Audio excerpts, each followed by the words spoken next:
त्रिलोचन जी बड़े उदास हो गए। पत्नी से कहने लगी, पता नहीं कहां चला गया, कहां गया होगा, पता नहीं।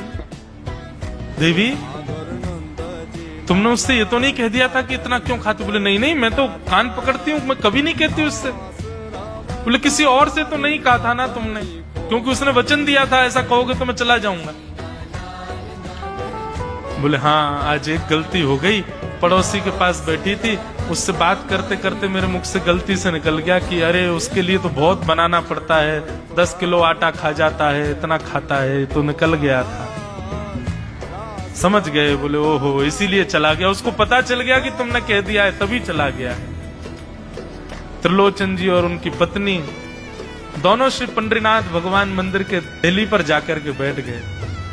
जाकर के ठाकुर जी के आगे हाथ फैला करके कहने लगे, बोले नाथ, हे पंडरीनाथ, आपने हमको संतान नहीं दी, पुत्र नहीं दिया, पुत्री नहीं दी जीवन में।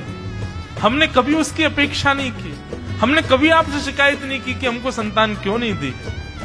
पर नाथ, एक सेवक हमारे जीवन में आया, और जब से वो सेवक आया, हमारे यहाँ संतों की सेवा होने लगी, हमारे यहाँ कीर्तन होने लगा, हमारे यहाँ सत्संग होने लगा, हमारे यहाँ खूब आनंद की उमंग होने लगी। उस सेवक ने हमको आपसे और प्रेम करवा दिया। ठाकुर जी, हम आज आपसे दोनों भीख मांग रहे हैं, हमें कुछ मत दीजिए, आप भी मत मिलिए हमको इस जन्म में, लेकिन हमारे उस सेवक अंतर्यामी को हमको वापस कर दीजिए भगवान। वो जहां कहीं भी हो उसको वापस भेज दो हमारे पास।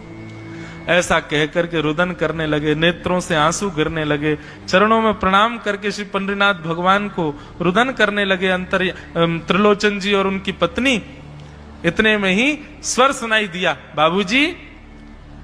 अंतर्यामी का स्वर सुनते ही पीछे मुड़ करके देखा तो पीछे तो कोई दिखा नहीं। अरे इधर देखिए, पीछे कहां देख रहे हैं? वापस से पंडरीनाथ भगवान की ओर देखा तो श्री पंडरीनाथ भगवान की जगह ही अंतर्यामी बालक खड़ा हुआ है, सामने खड़े होकर के उनको आशीष दे रहा है। त्रिलोचन जी तो भाव विह्वल हो गए। बोले कैसी कृपा नाथ आपकी। बोले आप ही थे क्या? बोले तो इतनी अच्छी संत सेवा, इतनी अच्छी खीर, इतनी अच्छी पूड़ी, इतनी अच्छी सब्जी, और आपकी जो सेवा, और इतने अच्छे अच्छे सत्संग कीर्तन, ये मेरे अलावा कौन कर सकता है? संतों की सेवा तो मैं ही करता हूं ना। आपने संत सेवा के लिए सेवक मांगा था, इसलिए मैं ही आपके यहां चल करके आ गया। और श्री त्रिलोचन जी पर अद्भुत कृपा करके भगवान ने उनको कृतार्थ किया।